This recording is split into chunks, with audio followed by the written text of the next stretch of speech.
안녕하세요. 2조 발표를 맡은 현유경입니다. 지금부터 저의 조의 주제인 외관조사망도 자동화 시스템에 대해 발표 시작하겠습니다. 목차는 다음과 같습니다.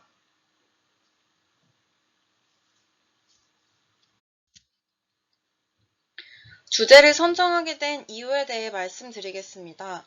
현재 외관조사 망도는 사람이 직접 시설물에 있는 손상 내용에 대해 기록하고 기록한 손상 내용에 대해 또 다시 도면상에 옮기는 과정으로 진행되고 있습니다. 이는 많은 시간이 소요되고 비효율적인 단점이 있습니다. 따라서 저희는 이 문제를 해결하기 위해 딥러닝을 통한 외관 조사망도 자동화 시스템 구축을 주제로 선정하였습니다. 사람이 직접 손상 내용을 기록하는 작업을 사진 촬영 및 딥러닝 적용 작업으로 대체할 수 있습니다. 이를 통해 균열을 자동으로 추출해냄으로써 시간을 단축할 수 있을 것입니다. 저희 프로젝트의 진행 단계는 크게 1단계, 딥러닝을 통한 크랙 추출, 2단계, 크랙의 중심선 추출로 나누었습니다. 우선 1단계 컴퓨터상에서 균열을 추출해낼 수 있게 딥러닝을 시킵니다. 이 과정에서 저희는 마스칼 CNN, 텐서플로우, 케라스를 사용하였습니다. 2단계 크랙의 중심선인 스켈레톤을 추출해냅니다. 추출해낸 스켈레톤을 통해 사진상의 균열의 길이를 알아낼 수 있습니다. 이 두 단계를 거쳐 외관조사망도 자동화 시스템을 구축하면 현재 외관조사망도 작성에 소요되는 시간을 단축할 수 있을 것입니다. 딥러닝을 시키는 과정에서 사용한 프로그램에 대해 설명해 드리겠습니다. 우선 위의 사진의 테두리와 같이 딥러닝에서 객체를 마스킹하고 구별하는 형태를 인스턴스 세그먼트라고 합니다. 마스칼 CNN은 이 인스턴스 세그먼트를 위한 프레임워크입니다. 리즌을 골라내고 공간상 어느 지점이 정확하게 무엇을 나타내는지 확인할 수 있게 해줍니다.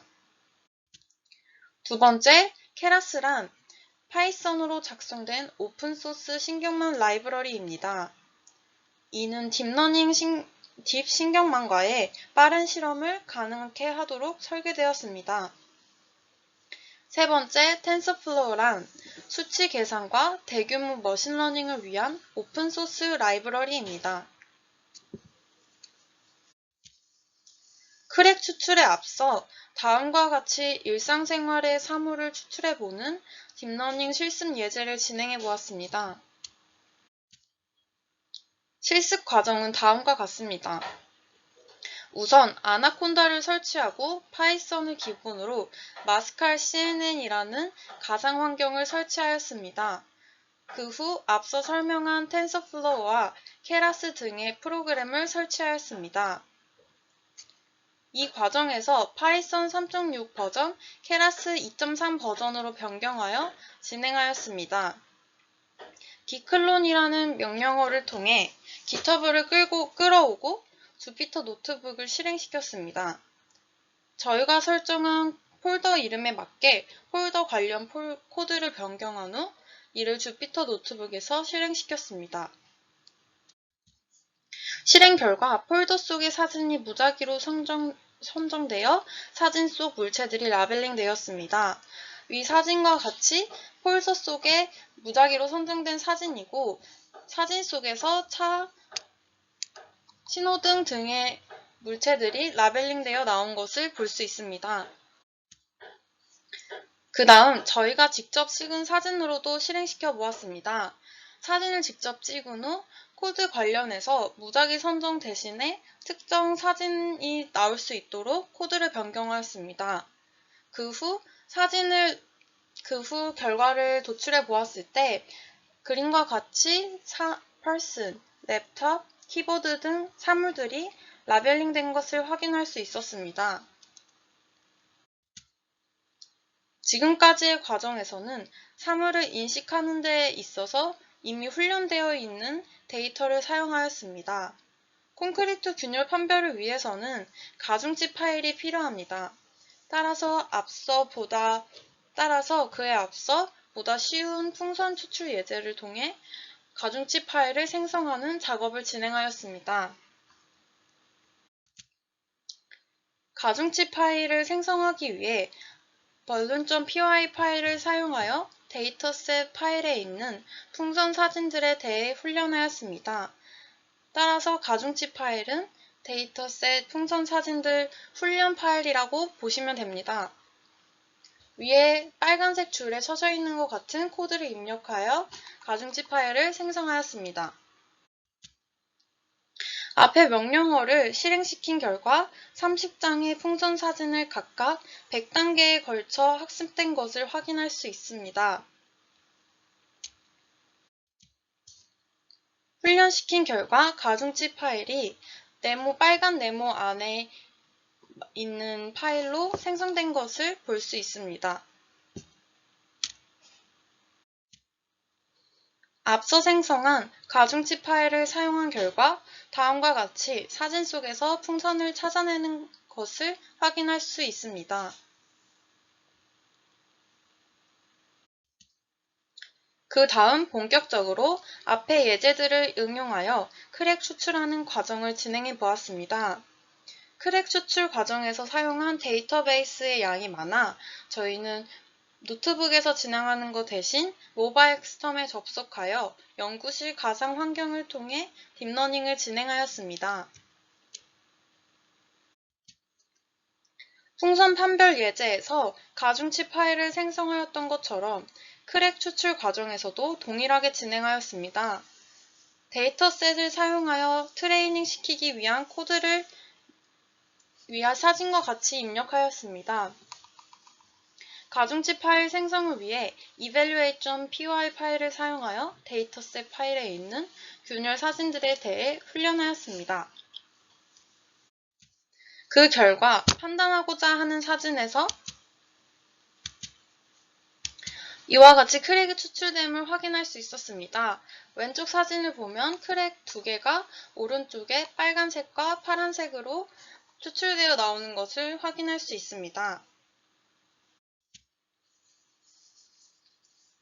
다음 사진에서도 이와 같이 크랙이 추출되는 것을 확인할 수 있었습니다. 크랙의 추출 영역을 높이기 위해서 컨피던스를 변경해 보았습니다. 빨간색 네모 안에 있는 오른쪽의 파란색 숫자를 변경하여 컨피던스를 변경할 수 있었습니다. 컨피던스를 0.9, 0.8, 0.75로 설정하여 각각 실행해 본 결과 컨피던스가 낮을수록 더 많은 영역의 크랙을 추출함을 확인할 수 있습니다.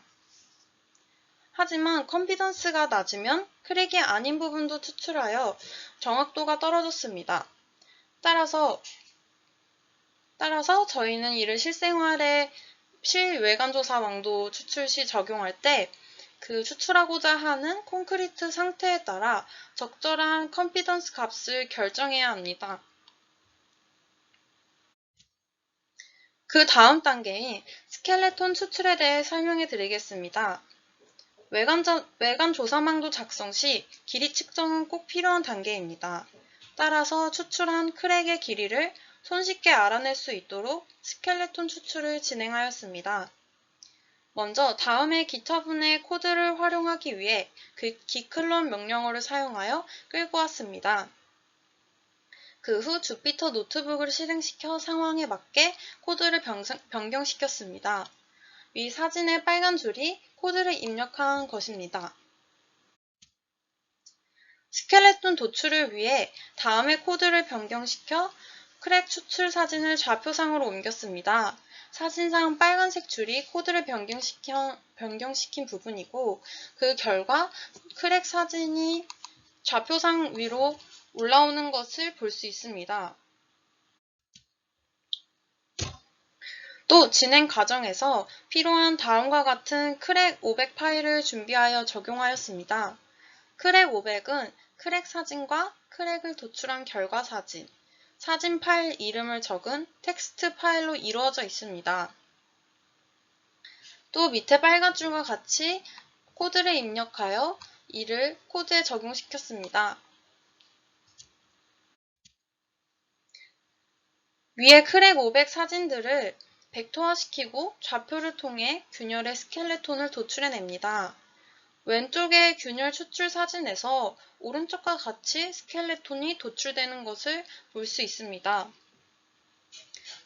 또 밑에 사진처럼 한 단계 더 나아가 크랙 추출의 스켈레톤에서 불필요한 부분을 제거시킨 핵심적인 균열 부분의 스켈레톤만 추출해주는 결과도 볼 수 있습니다. 따라서 저희는 이 결과 좌표를 이용하여 균열의 중심 길이를 알아낼 수 있습니다. 저희가 진행한 프로젝트의 결론에 대해서 말씀드리겠습니다. 먼저 딥러닝을 통해 콘크리트 균열을 추출하여 외관조사망도 자동화 시스템을 구축할 수 있습니다. 이를 통해 경제성, 효율성을 높일 수 있습니다. 또한 균열 스켈레톤 도출을 통해 사진 속 균열의 길이를 판별할 수 있었습니다. 아래의 사진과 같은 단계를 통해 먼저 콘크리트 사진에서 균열을 추출하고 그 균열의 스켈레톤 도출을 통해 균열의 길이를 판단할 수 있습니다. 또 나아가 현장에서 레이저 거리계와 같은 기계를 사용하여 사진을 찍는다면 사진의 실제 크기를 유추하여 실제 균열의 폭과 길이를 판별할 수 있습니다. 따라서 이러한 프로세스를 외관조사 망도 시스템에 적용시킨다면 보다 효율적이고 경제적으로 외관조사를 진행하고 외관조사 망도를 완성시킬 수 있다고 생각합니다. 이상으로 2조 발표를 마치겠습니다. 들어주셔서 감사합니다.